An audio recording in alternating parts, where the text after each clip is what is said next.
In today's video, I want to look at some of the top TikTok videos out there that talk about finance to see if these tips are legit or if they're capped. So let's hop on in and take a look. Hey kid, how old are you? 18. Do you think you'll ever buy a car? Yeah, maybe in a few years. And what about a house? Do you think you'll ever buy a house? Maybe in like 10 years. What are you getting at? Well, in order to buy a car or a house, you'll need a good credit score. How do I get a good credit score? The easiest way to get a good credit score is to open up a credit card and set up automatic payments. That way you'll never miss a payment and you'll build a good credit score. Wow, they never taught us that in school, which is why you should follow for more finance tips. So this video was from Johnny Finance, another great content creator out there.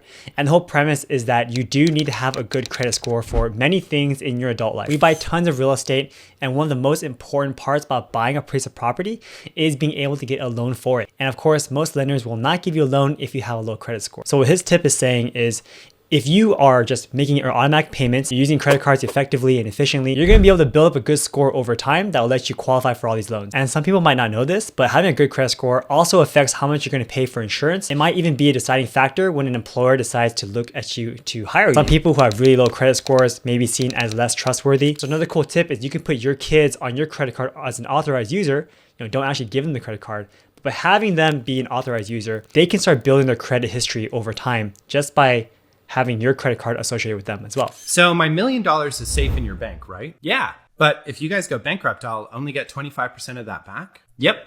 And even though it's my money, I can't take it all out at once because there's a withdrawal limit? Yes. But I also get penalized if there's not enough in my account? Correct. And when you take my money and loan it out to others with a profit of like 10%, you'll only give me 0.5% back?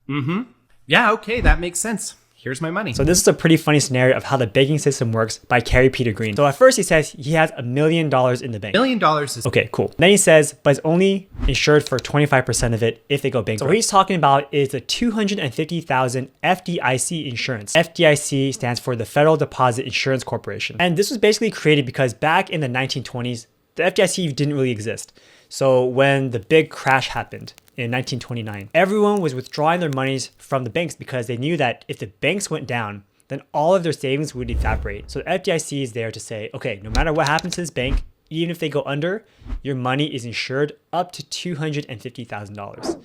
Now, it doesn't mean you're going to get it the next day. It could take up to 10 years to get your $250K back.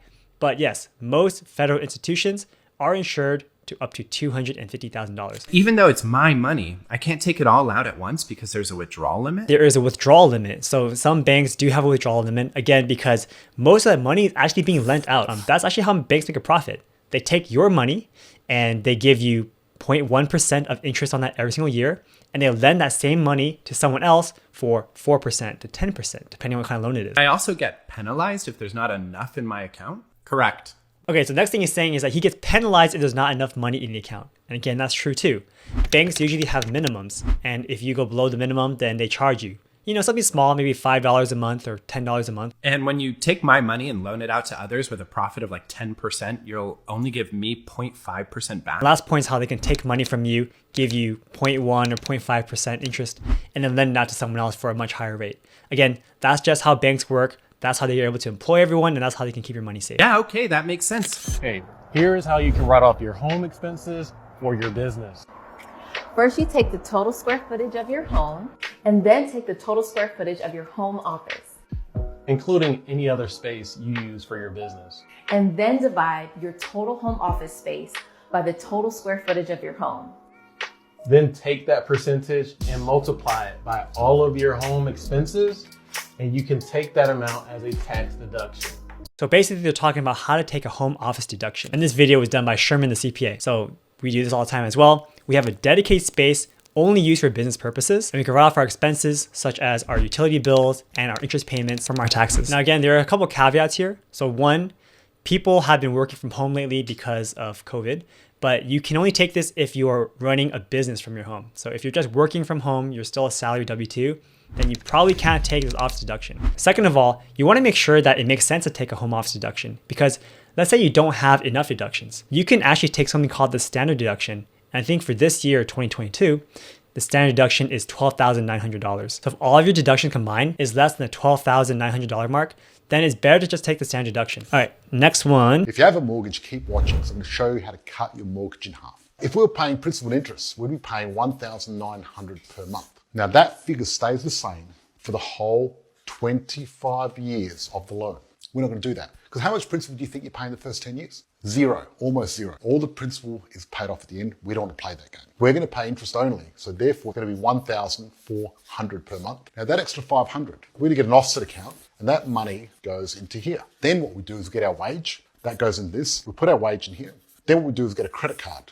And on this credit card, we're going to get 30 to 55 days interest free. We're going to use the credit card to pay our bills, groceries. So therefore, our living expenses are sitting in here, saving us interest, because every single month we're paying less than that $1,400 because it keeps going down because we've got money in the offset account. We pay off the credit card at the end of the interest-free period, and going through that with the same payments without lifting a finger, your mortgage here will be paid off in 12 years, saving you around about 13 years.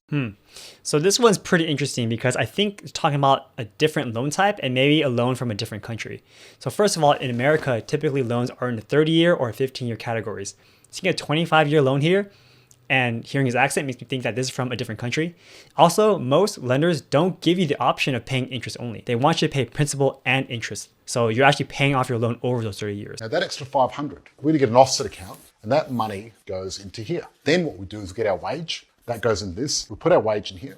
Then what we do is get a credit card. And on this credit card, we're going to get 30 to 55 days interest free. We're going to use the credit card to pay our bills, groceries. So therefore, our living expenses are sitting in here, saving us interest. Now, the whole premise of this entire video is talking about an offset account. So an offset account is where you basically have like a revolving loan and you can put more money into it. You can take money out of it, but all this is in one account. Again, I would say for the majority of people, this is not for you. And I think this is very confusing the way he delivered it. So I would give this one a thumbs down. Couple things. Regardless of where the market may go tomorrow or may not, is this the home that I like and can I afford it? Do I qualify for it? And if I do, then buy it. I believe that rents are going to continue to rise. I believe home prices are going to continue to rise, and I believe interest rates will probably continue to rise too. So if those three things happen and you're renting right now, your rent's going to keep going up. If you buy today, you're going to have a fixed payment. That's not going to continue to increase like your rent will. Your value will increase. You'll get a return on your investment, and your interest rate is fixed. And so maybe in a year, 2, 3, 4, 5 years, maybe rates come back down. You can refinance and save even more money. Who knows? I would be one to say it's still a great time to buy. Cool. And honestly, I absolutely love this advice. If you find a home that's perfect for you and you plan on living in it for 10, 15, 20 years, I would say now's a great time to buy. If you look at any of the graphs, over the long run, real estate trends upwards. You're buying a rental property, then yes, your rents will increase. So you're gonna make more cash flow from it. Property's value will likely increase over time. Your payments are gonna be fixed. And like you said, yes, rates are high right now, but in the future, if rates go down, you can always refinance and start paying less. So if the numbers work and the property is good and you really like it, I would say buy a house, even in this current market. And this last video is from my friend Jasmine, so let's take a look at it. Before you buy a house, let me show you a quick hack. Congrats on buying your first house. Don't mind me asking, but how can you afford the mortgage? Didn't you just graduate college? Yeah, thank you, but I'm actually gonna live in this house for free. You just signed a contract with the bank saying that you're gonna pay $1,500 each month. What do you mean you're gonna live in this house for free? Hey Maria, so I remember that you told me you can't stand living with your parents anymore. I got a house. You wanna come rent a room? Yeah, just like $500. For sure. You wanna move in tomorrow? Okay. Hey Lily, so I just heard you broke up with your boyfriend. Do you need a place to stay? Yeah, I just bought my house. Yeah, $500. Okay, I'll go to the store for some ice cream. Kevin, I just bought my house. Hey, I remember that you said that your lease is almost up, right? You're paying like $900 for a bedroom. How about this? Come live with me for $500. Yeah, let's go. How is this not illegal? Yep, it's called house hacking. So I absolutely love this video. She's talking about house hacking, which is one of the best ways to start getting invested in real estate because it's very low commitment. You have to live in a place anyway. So you might as well buy your own home and rent out the spare bedroom to some friends. Now, a couple of things about house hacking that you obviously can't explain in a 1-minute video, so we'll go into it here. You still do have to qualify for the loan in the first place. So even though she just graduated from college, some lenders may be kind of wary about giving you a loan to buy a whole house if you don't have 2 years worth of work history. So typically if you just graduate from college and you want to buy a home, they're probably going to ask you to put a family member like your parent on the loan with you because they have more history of income. and they're more stable. So once you qualify for the loan though, she's absolutely right. You don't have to make those payments anymore because you can get other people to make those payments for you. Rent out your extra rooms to friends, rent it out on Airbnb, find roommates on Craigslist. So yes, house hacking is an amazing way to get started. I highly recommend it.